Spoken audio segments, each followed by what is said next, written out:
हाँ भाई, आइए इस रिडॉक्स रिएक्शन को देखते हैं, है ना। प्यारी सी रिडॉक्स रिएक्शन है। हमारे पास टेट्राथायोनेट आयन दिख रहा है, हमारे पास Al सॉलिड दिख रहा है, वो कन्वर्ट किस में हो रहा है, Al+3 में, और ये टेट्राथायोनेट कन्वर्ट हो रहा है H2S में।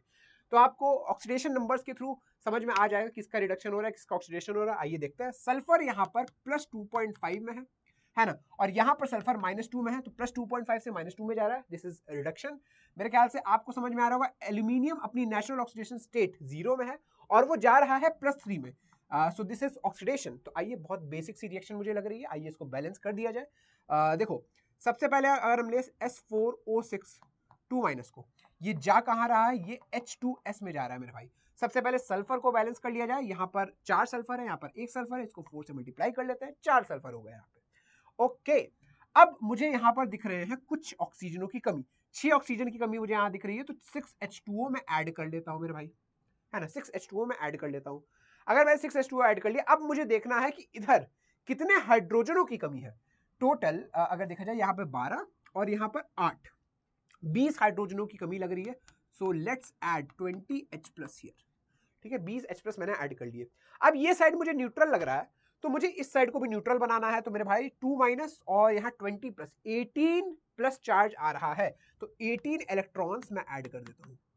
ठीक है, आपके हवाले ये बैलेंस हाफ रिएक्शन। ठीक है, अब मैं दूसरी रिएक्शन को बैलेंस करता हूँ, दूसरी हाफ रिएक्शन को, जो कि बहुत आसान है। Al जा रहा है Al+3 में, है ना मेरे भाई। एटम एटम सब बैलेंस है, बस चार्ज बैलेंस करने के लिए मैं 3 इलेक्ट्रॉन्स यहाँ पर जोड़ देता हूँ और आपको बैलेंस ऑक्सीडेशन हाफ रिएक्शन मिल गई है। अब मेरे ख्याल से यहाँ पर 3 इलेक्ट्रॉन है, यहाँ पर 18 है।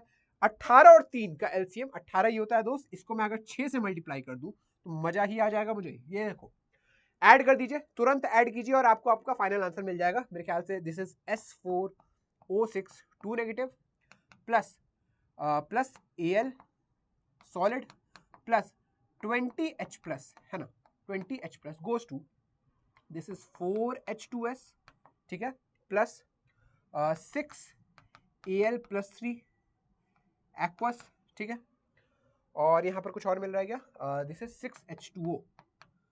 तो मेरे ख्याल से ये है मेरी बैलेंस्ड केमिकल रिएक्शन। ठीक है, बैलेंस केमिकल रिएक्शन मुझे मिल चुकी है।